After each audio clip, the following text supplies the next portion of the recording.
നമസ്കാരം പ്രിയമുള്ളവരെ. ആസാദിയുടെ global news ഡെസ്കിലേക്ക് എല്ലാ മാന്യപ്രേക്ഷകരെയും സ്വാഗതം ചെയ്യുകയാണ്. കഴിഞ്ഞ രണ്ടു ദിവസമായിട്ട് നമ്മൾ കേട്ടുകൊണ്ടിരിക്കുന്ന വാർത്തകളിൽ വളരെ പ്രധാനപ്പെട്ട വാർത്ത ഇറാനിൽ ഉണ്ടാകുന്ന ഇറാനും ഇസ്രയേലും തമ്മിലുള്ള യുദ്ധങ്ങൾ, അതിനോടനുബന്ധിച്ച സംഭവ വികാസങ്ങൾ ഒക്കെയാണ് നമ്മൾ കേട്ടുകൊണ്ടിരിക്കുന്നത്. അയത്തുള്ള ഖമേനിയുടെ മരണം, ആ വാർത്ത നമ്മൾ കേട്ടു. കഴിഞ്ഞ ദിവസം ആസാദി മലയാളം ചാനലിലെ റോയ് മാത്യു പാസ്റ്റർ ബാംഗ്ലൂർ, അദ്ദേഹവുമായിട്ട് ഈ ഒരു സംഭവ വികാസങ്ങളെ കുറിച്ച് ഒരു ഡിസ്കഷൻ സെഷനൊക്കെ നടത്തിയിരുന്നു. അന്ന് ആസാദിയുടെ പ്രേക്ഷകരുമായിട്ട് പങ്കുവച്ചതാണ്, പൂരീം എന്ന ഫെസ്റ്റിവൽ ഇപ്പോൾ നടക്കുമ്പോഴാണ്, അതായത് ഇസ്രായേലിൽ വളരെ പ്രധാനപ്പെട്ട ഒരു ഉത്സവം നടക്കുമ്പോഴാണ് ഈ സംഭവങ്ങളൊക്കെ അരങ്ങേറുന്നത്. പൂരീം ഉത്സവത്തിന്റെ പ്രത്യേകത എസ്തേറിന്റെ പുസ്തകത്തിലെ കഥയുമായിട്ട് ബന്ധപ്പെട്ട ഒരു ഉത്സവമാണ്. യഹൂദന്മാരെ കൊന്നുമുടിക്കുവാൻ ഹാമാൻ ഒരുക്കിയ പദ്ധതികൾ, ഹാമാന് വേണ്ടി കഴിമരം ഒരുക്കപ്പെട്ടു എന്ന് മാത്രമല്ല, യഹൂദർ മുഴുവൻ വിടുവിക്കപ്പെട്ടു എന്ന് പറയുന്ന ചരിത്രമൊക്കെയുള്ള ഒരു പുസ്തകമാണ് എസ്തേറിന്റെ പുസ്തകം. അങ്ങനെ ആ ഒരു വിടുതൽ, യഹൂദന് കിട്ടിയ അത്ഭുതകരമായ വിടുതലിനെ അനുസ്മരിക്കുവാൻ, ആഘോഷിക്കുവാൻ അന്ന് മുതൽ അവർ ആചരിക്കുന്ന ഒരു ഉത്സവമാണ് പൂരീം ഉത്സവം. ഈ മാർച്ച് മാസത്തിന്റെ 2-ാം തീയതിയും 3-ാം തീയതിയും യഹൂദർ ലോകവ്യാപകമായി പൂരീം ഫെസ്റ്റിവൽ ആചരിക്കുകയാണ്. അപ്പോൾ ഖമേനിക്കെതിരെയുള്ള ഈ ഒരു ആക്ഷൻ, ഇറാനെതിരെയുള്ള ഈ ആക്ഷൻ തിരഞ്ഞെടുത്ത ദിവസത്തെക്കുറിച്ച് നമ്മൾ നമ്മുടെ ചാനലിൽ ഡിസ്കസ് ചെയ്തിരുന്നു. അതായത് പൂരീം ഫെസ്റ്റിവൽ നടക്കുമ്പോൾ തന്നെ എന്തുകൊണ്ടാണ് ഇസ്രായേൽ അങ്ങനെ ഒരു ആക്ഷൻ എടുത്തത് എന്ന് നമ്മൾ ഡിസ്കസ് ചെയ്തിരുന്നു. കഴിഞ്ഞ വീഡിയോയിൽ ഞങ്ങൾ പറഞ്ഞതാണ്, ഈ സംഭവങ്ങൾ ഉണ്ടാകുന്നതിന് ഏതാണ്ട് ഒരാഴ്ച മുമ്പ് തന്നെ റോയ് പാസ്റ്റർ എനിക്കൊരു വീഡിയോ ഇട്ട് തന്നിരുന്നു. പൂരീം ഫെസ്റ്റിവൽ വരുവാൻ പോകുന്നു എന്ന് താനൊരു മീറ്റിംഗിൽ നടത്തുന്ന മെസ്സേജാണ്. പൂരീം ഉത്സവത്തെക്കുറിച്ച് താൻ പറയുന്ന കാര്യങ്ങളാണ്. ഞങ്ങൾ ഈ യുദ്ധങ്ങളൊന്നും ഇങ്ങനെ ഈ വിധത്തിൽ ആരംഭിക്കുന്നതിന് മുമ്പ് തന്നെ പൂരീം ഫെസ്റ്റിവലിനെ കുറിച്ച്, അതിൻ്റെ ചരിത്രത്തെക്കുറിച്ചൊക്കെ ഒരു വീഡിയോ ചെയ്യാനിരിക്കുമ്പോഴാണ് പെട്ടെന്ന് ഈ പറഞ്ഞ സംഭവ വികാസങ്ങളൊക്കെ ഉണ്ടാകുന്നത്, കാര്യങ്ങൾ തകിടം മറിയുന്നത്. ഇസ്രായേലും അമേരിക്കയും ചേർന്ന് ഇറാനെ ആക്രമിക്കുകയും പിന്നീട് ഖമേനിയുടെ മരണത്തെക്കുറിച്ചുള്ള വാർത്തകളൊക്കെ കേൾക്കുകയും ഒക്കെ ചെയ്യുവാൻ ഇടയായിത്തീരുന്നത്. എന്നാൽ ഈ കഴിഞ്ഞ ദിവസങ്ങളിൽ പിന്നെയും ചില ഈ സോഷ്യൽ മീഡിയയിലൊക്കെ വാർത്തകൾ ഇങ്ങനെ വരുന്നത് കാണുമ്പോൾ ഞങ്ങൾ ആ കഴിഞ്ഞ ദിവസം പറഞ്ഞ കാര്യങ്ങൾ എത്ര അച്ചട്ടായിട്ട് സംഭവിച്ചിരിക്കുന്നു, അല്ലെങ്കിൽ അത് എത്ര ശരിയാണെന്നുള്ളതിന് തെളിവുകൾ കിട്ടിക്കൊണ്ടിരിക്കുകയാണ്.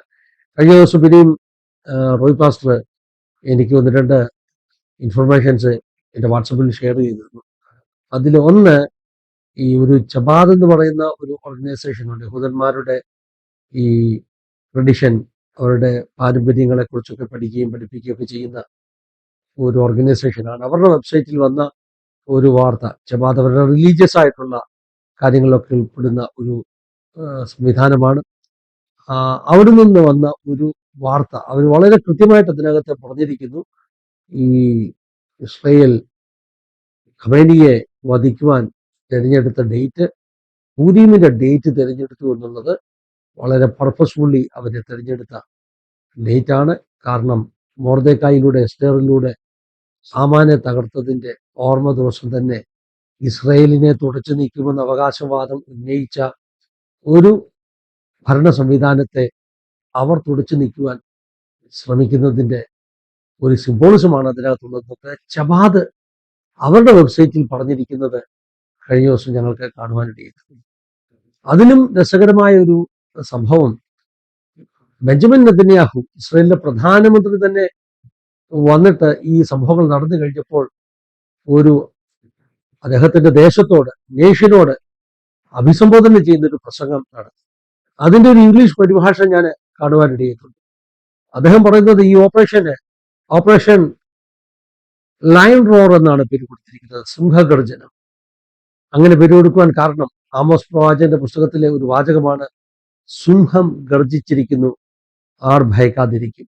അപ്പോൾ ആ പ്രവാചക വാചകത്തെ ഉദ്ധരിച്ചുകൊണ്ടാണ് ഇവര് ഈ ഓപ്പറേഷൻ നടത്തിയത്, ഓപ്പറേഷൻ അങ്ങനെ പേര് കൊടുത്തത്.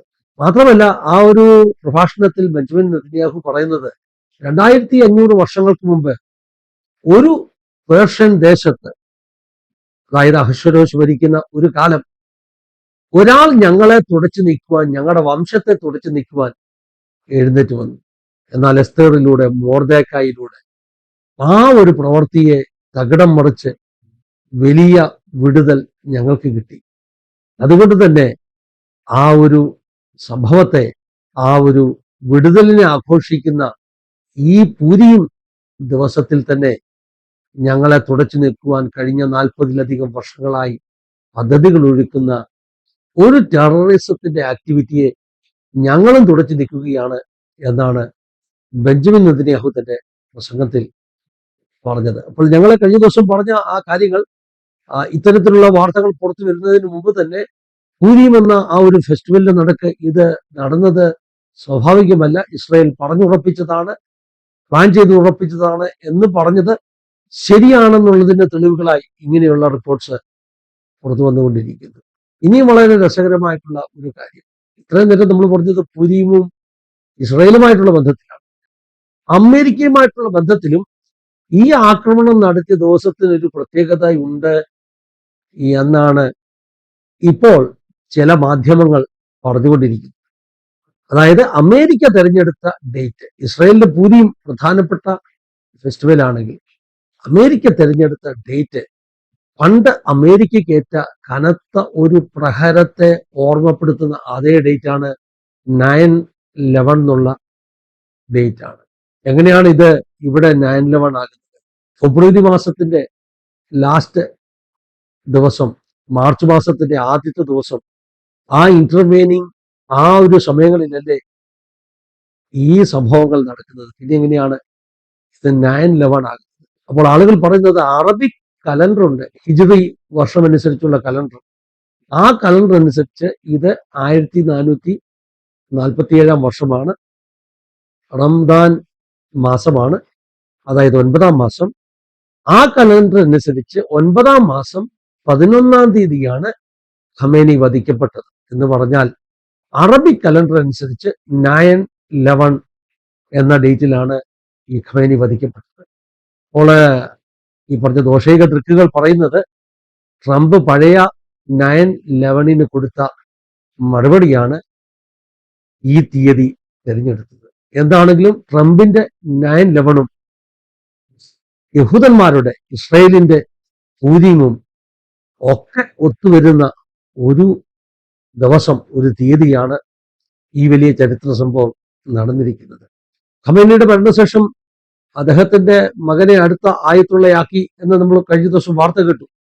പക്ഷെ ഞാനിത് റെക്കോർഡ് ചെയ്യുമ്പോൾ കേൾക്കുന്നത് ആ ഒരു പുതിയ ആയത്തുള്ളയും വധിക്കപ്പെട്ടിരിക്കുന്നു എന്നൊരു വാർത്തയാണ്. ഇത് സ്ഥിരീകരിക്കാത്ത ഒരു വാർത്തയാണ്. കാരണം ഇതുവരെയും ഇറാനോ മറ്റ് കേന്ദ്രങ്ങളിൽ നിന്നോ ഇതിനൊരു സ്ഥിരീകരണം വന്നിട്ടില്ല.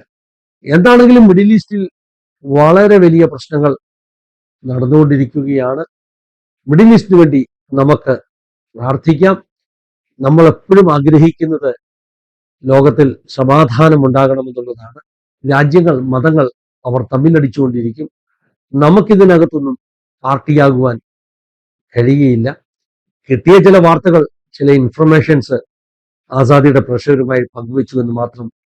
ദൈവം എല്ലാവരെയും സഹായിക്കട്ടെ, അനുഗ്രഹിക്കട്ടെ. God bless you all. Have A wonderful time.